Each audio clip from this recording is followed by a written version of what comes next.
যুদ্ধ ঠেকানোর চেষ্টা করেছিল বশির, কিন্তু নিয়তে যদি এক জিনিস লেখা হয়ে যায় তাকে বদলানোর ক্ষমতা মানুষের কোনোদিনই থাকে না। আজকের দিনেও মানুষ অসহায় হয়ে ভাগ্যের লিখন মেনে নেয়। আজ থেকে ৩০০ বছর আগে তার চাইতে অন্যরকম কিছু হওয়ার কল্পনা করা সম্ভব নয়। বশির মিয়ার এত দিনের রাজনৈতিক অভিজ্ঞতা কোনো কাজে এলো না। নিজাম যেন নিশ্চিত মারাঠা তখ্তে সাম্ভাজিকে একবার বসিয়ে দিতে পারলে আর কোনো চিন্তা নেই। তার ৭ পুরুষ নাকে তেল দিয়ে নবাবি করতে পারবে। ওদিকে দিল্লির অবস্থা বলার মতো নয়।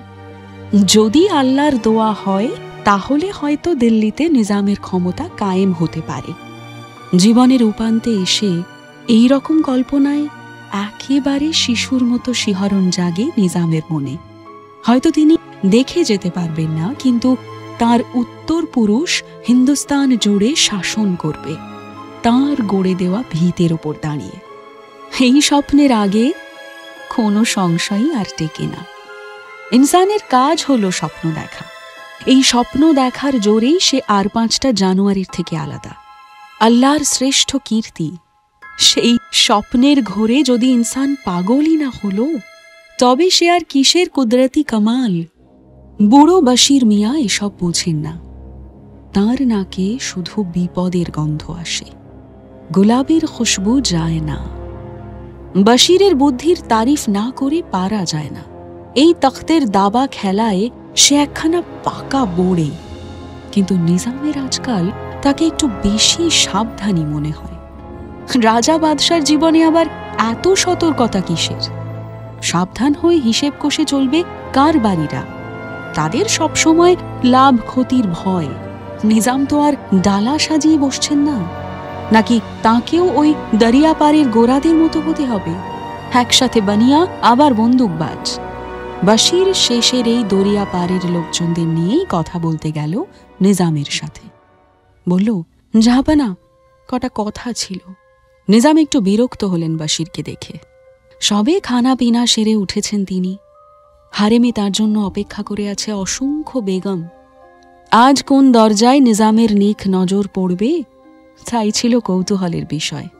মাঝখান থেকে হঠাৎ বশির মিয়া এসে সব কিছু গন্ডগোল করে দিল। তবু নিজাম চট করে বিরক্তিটা দেখালেন না। বললেন, মিয়া, তুমি একটু আরাম করো না। বয়স বাড়ছে, শরীর মনের একটু খেয়াল রাখো, না হলে চলবে কি করে?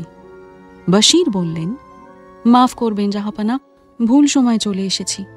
হুকুম করুন, আমি পরে আসব। বশির বুঝতে পেরেছিল এখন আসাটা তার ঠিক হয়নি, কিন্তু সময়ের খেয়ালই থাকছে না বশিরের।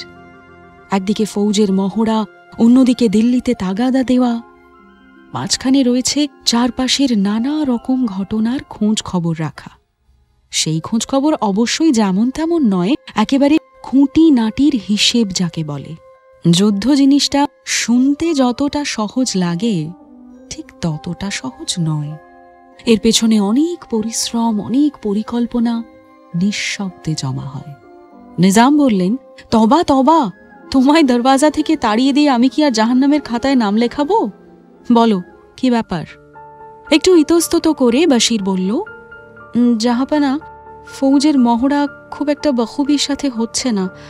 আপনি যদি একবার তদারকি করে যান। কিছুক্ষণ তাকিয়ে থেকে নিজাম বেশ গম্ভীর স্বরে বললেন, বেশ, কাল তুমি সব ইন্তজাম করে রাখো, আমি যাব। আর কিছু বলবে? হ্যাঁ জাহাপানা।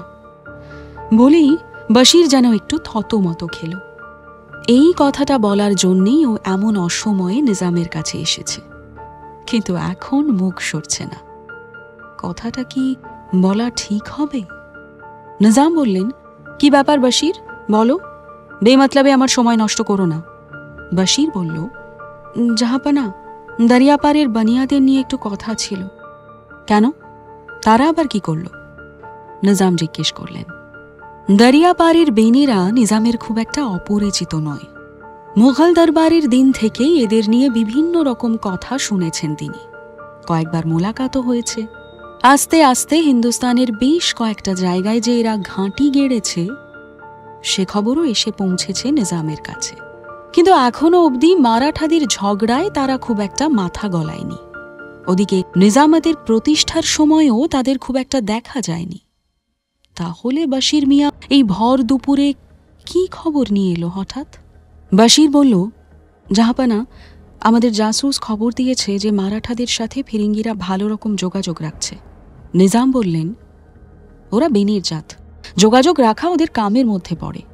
নিজামাতের কটা লোকের সঙ্গে ওদের যোগাযোগ সে তুমি গুণে শেষ করতে পারবে না। না মিয়া, তোমার সত্যিই বয়স হচ্ছে। বাশির বলল, জাহাপানা, এই যোগাযোগ এমনি নয়।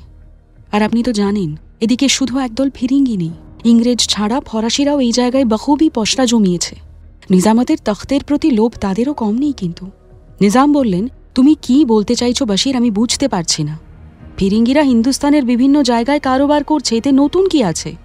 তারা কোন তখ্তের ওপর নজর দিল তুমি বা তোমার জাসুস সেটা বুঝবে কি করে? তোমরা ওদের ভাষা জানো? বাশির বুঝতে পারল না কি বলবে। হয়তো নিজামের কথাই ঠিক, তার সন্দেহ অমূলক। বাশির সত্যি জাসুসকে দুটো কথা জিজ্ঞেস করারও সময় নেয়নি। ওকে একটু বেশি উতলা হয়ে পড়ছে। হিন্দুস্তানের দুশ্মনকে যেভাবে হোক নিজামের ফৌজ সামলে নেবে, কিন্তু দরিয়া পারের দুশ্মন, তার সব রকম নতুন অস্ত্রশস্ত্র, সেসব যদি ময়দানে আসে তবে ফৌজের দৌড় কদ্দূর সেটা কল্পনা করতেও ভয় পেয়েছিল বাশির। জাসুসের থেকে ওর জানা হয়নি মারাঠাদের সাথে দরিয়াপাড়ের ফিরিঙ্গিদের যোগাযোগটা ঠিক কী রকম। কোনো কথা না বলে একটা সালাম ঠুকে চলে গেল বাশির মিয়া। তাঁর বোধহয় সত্যিই বয়স হচ্ছে। ওদিকে নিজাম বেশ খুশি হয়েছেন। অহেতুক চিন্তা করা তাঁর স্বভাব বিরুদ্ধ। বাশিরের এই স্বভাবে বেশ বিরক্ত হন তিনি। আজ হাবভাব দেখে মনে হলো বাশির মিয়া ভালোই জব্দ হয়েছে। ফিরিঙ্গিদের কারোবারি দেখে প্রথম দিকটায় সবাই খুব অবাক হয়েছিল।